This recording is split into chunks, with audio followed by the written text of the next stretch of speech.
गंजाम जिला दिगपहंडीर उस्पल्ली गाँव में हईजा आतंक झाड़ाबांति में पुणी जनकर मृत्यु होती। उस्पल्ली गाँव में डायरिया मृत्यु संख्या 2 रे पहुंची। गतकाली जनकर मृत्यु होता बेले आज आउ जनकर जीवन नहीं झाड़ाबांति। मृतक होती प्रकाश रईत। गतकाल राति प्रकाश को दिगपहंडी मेडिकल भर्ती करा एबे भी 10 जन आक्रांत होई ब्रह्मपुर और दिगपहंडी मेडिकल चिकित्सित होती। गाँव में आहरी आक्रांत संख्या बढ़िबो बोली अनुमान करा जाउछि। गंजाम रे डायरिया आतंक गंजाम जिला दिगपहंडीर उस्तपल्ली गाँव में हईजा आतंक देखा मिली। झाड़ाबांति में पुणी जनकर मृत्यु होती। उस्तपल्ली गाँव में डायरिया मृत्यु संख्या ए 2 रे पहुंची। गतकाली जनकर मृत्यु होता बेले आज आउ जनकर जीवन नहीं झाड़ाबांति। झाड़ा और बांटी पड़ला बात कहीं झाड़ा कहाँ पड़ला और किचे और आज्ञा झाड़ा बांति सब संक्रांत आम गाँव में आ ब्रह्मपुर मेडिकल के लोक जाकि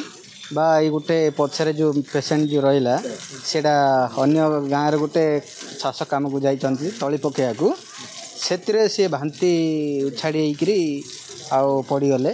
सीठुआ विष्णुगिरी जो ये मेडिकल रे जॉइन होते सेठू पुणी आउ गाँव को पलि आसिले गाँव रू पुणी आहरी आउ अधिक हवा येरु आम्बुलेंस डाकिकी आउ दिगपहंडी मेडिकल धरिकी पलि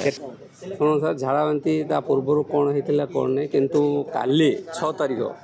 रे सकाल सकाल बहुत सीरीयस है। सीरीयस आम जिते शुणा पाइलु आम संगे संगे से गाँव को दौड़ी गलु सरपंच समिति सभ्य सब जाए दौड़ी गलु दौड़ी गला आम्बुलेंस डाकलु आम्बुलेंस डाक जे पेसेंट सीरीयस थे से आमर दिगपहंडी स्वास्थ्य गोष्ठी स्वास्थ्य केन्द्र आणलु से दिगपहंडी गोष्ठी स्वास्थ्य केन्द्र चिकित्सित होगा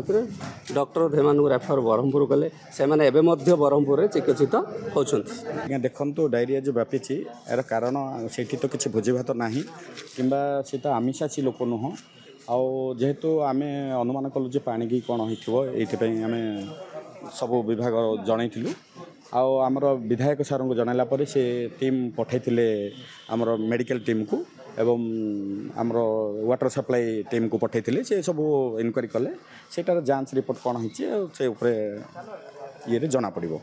जो सीजन चली आमर ए कलेरा डिसेंट्री ये सब बेसी हो तो तापाई पानी कंटामिनेट रोची हाइजीन भी मेंटेन कर अच्छी तो दिगपहंडी जेहेतु सेंटर एरिया हो जाऊँगी बहुत सारा एरिया रू एडी केसेस आसूचे तो ये तो ट्रीटमेंट चली आमर मेन प्रॉब्लम होची मैन पावर आमर डॉक्टर स्टाफ भी बहुत कम अच्छा नर्स ये सब भी बहुत कम अच्छा एबे गोटे एरिया आपंकर भीष्मगिरी उस्तपल्ली गाँव में बहुत सारा आक्रांत होती सेट्र भी बहुत केसेस आसूचे पाखापाखि मुझे लिस्टा काढ़ुची से मैंने लिस्ट लिखुंट 140 उपरे हेले आहरी केसेस आसूँ खाली उस्तपल्ली नाई चुडंगपुर पोड़ामारी भी एडी आसुँच गजपति भी केजन एडी आसुँच तो एमती सबुआड़ू आसुँच ट्रीटमेंट चली डेथ एबे रिपोर्ट होती काली जड़े आउ गोटे आगु 2 दिन आगु जड़े होता संपर्क में आलोचना आम सहित लाइव रे दिगपहंडी रिपोर्टर कालूचरण नाहक जोड़ी होती। कालू वर्तमान दिगपहंडी कथा कहतु बा उस्तपल्ली कथा कहतु एभली कि गजपति जिलूर डायरिया रोगी आसिकी पहुँचुंट यार मूल कारण कौन बोली कहुच्छी एवं प्रशासन तरफ डायरिया आतंक को रोकवाई सचेतनतामूलक पदक्षेप ग्रहण करा ना नहीं कालूचरण देखो शुभश्री जो भाव गंजाम जिले में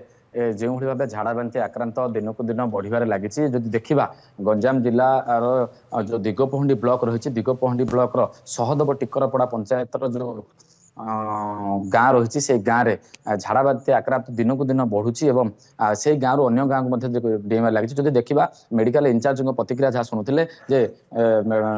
जो दिगपहंडीर जो पाखापाखि 10 जन वर्तमान मेडिकल रे चिकित्सा होता बेले ब्रह्मपुर मेडिकल को 10 जन गुरुतर अवस्था जाइए 2 जनकर मृत्यु होती घटनास्थल में जिते बारंबार खबर प्रसारण है 2 जन से जिला प्रशासन जिला स्वास्थ्य विभाग जो देखिपे सीधा सड़क चित्र ये हूँ एक्सक्लूसिव चित्र गंजाम जिला स्वास्थ्य विभाग पक्षर सीडीएम आशा अंगनवाड़ी कर्मी मानक नहीं दिगपहंडी ब्लॉक भीष्मगिरी मेडिकल परिसर में आलोचना करुँच सीडीएम आलोचना करुँच कहीं एभली झाड़ाबांति कहीं जो भली भाव जो मृत्यु होती 2 जनकर जीवन चली जाइए। सीधासख जे मेडिकल इंचार्ज जहाँ प्रतिक्रिया दौले पानी समस्या रही थे पारे पानी रे जो भाव पानी पीछे और जो झाड़ा बांति होती खाद्य पानी को लेकिन झाड़ा बांति को लेकिन पूर्व पानी नमूना जलर नमूना नहीं मेडिकल टीम पहुंचुवा बेले खबर प्रसारण पर गंजाम जिला सीडीएमओ एडीएमओ पीएच एवं ब्रह्मपुर उपजिलापाल बर्तमान दिगपहंडी ब्लॉक रे पहुंचते आम अच्छू दिगपहंडी ब्लॉक भीष्मगिरी हॉस्पिटल अच्छू दिगपहंडी ब्लॉक भीष्मगिरी स्वास्थ्य सेवा केन्द्र अच्छू स्वास्थ्य सेवा केन्द्र में आपण मैंने सीधा देखु पारे जे क्यों भाई आशा अंगनवाड़ी जो झाड़ा बांति बढ़िबार लगी जहाँ इंचार्ज को शुणुले पाखापाखी 140 रु ऊर्ध्व जन को झाड़ा बांति होती तेणु बर्तमान जिला प्रशासन स्वास्थ्य विभाग पहुंची गाँव में गाँव में पहुंची जो मेडिकल इंचार्ज रही सीडीएमओ रही सहित आलोचना करने सहित जो रही ग्रामांचल अंगनवाड़ी और जो रही आशा कर्मी मान रही से सीधा सड़क पचारि बुझुंट आलोचना करते जन पेसेंट आसुँच क्यों क्यों अंचल आसुँच खाली जो दिगपहंडी नुह सानखेमुंडर पूर्व जनकर मृत्यु होता बेले सानखेमुंडी चूड़मपुर रही पोडामारी रही एभली विभिन्न गाँ रही विभिन्न गाँव रोगी मैंने आसने निकटस्थ पोडामारी स्वास्थ्य केन्द्र भीष्मगिरी स्वास्थ्य केन्द्र में वर्तमान पर्यंत चिकित्सा अवस्था अच्छा जो रही दिगपहंडी मेडिकल ब्रह्मपुर एमकेसीज